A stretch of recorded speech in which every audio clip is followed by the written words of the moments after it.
Access to healthcare for migrants is complex. British citizens, EU nationals, and those who are in the process or have successfully claimed asylum are eligible for healthcare on the NHS. That's the simple part. Things become trickier though when we look at refused asylum seekers, those whose asylum claims have been rejected but it's still unsafe for them to return home, and undocumented migrants who lack the necessary documents to reside legally in the UK. These people could have overstayed their visa or be victims of human trafficking. They are eligible for free primary care on the NHS, but accessing it may sometimes prove more difficult.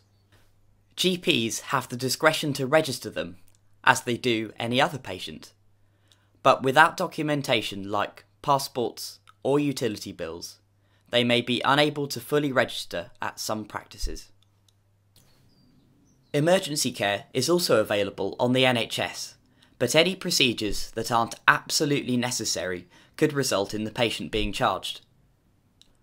Antenatal care is free as well, but with the stigma surrounding GP registration and registration being so complex, many women access it very late. Surely this is a factor in why maternal mortality is 7 times higher in newly arrived migrant women populations than other white women in the UK. Diagnosis and treatment of sexually transmitted and communicable diseases are also free, except for HIV treatment, which is only available in England. They are the things they are eligible for, but refused asylum seekers and undocumented migrants are not, however, eligible for any non-emergency secondary care. In fact, any procedures happening outside of accident and emergency are likely to cost. So a man who presents in England with early stage cancer might not be eligible for free treatment until his illness had progressed. And similarly, a woman in Cardiff might be given an HIV diagnosis, but would not be entitled to antiretrovirals to treat and stop the transmission of the disease.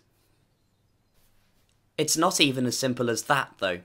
England, Scotland, Wales and Northern Ireland all have different regulations, with Scotland allowing everyone to access secondary care regardless of immigration status. What is simple, though, is seeing what we end up with. A system which is confusing for everyone and threatens to put financial pressure on those who are marginalised, vulnerable and unable to pay. The students who make up Crossing Borders for Health aim to remove these barriers to healthcare for refugees, asylum seekers and undocumented migrants.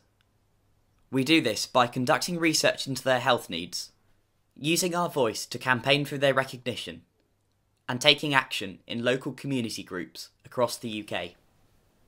We've got lots of ideas and we'd love to hear yours as well, so email us, like our Facebook page, or follow us on Twitter.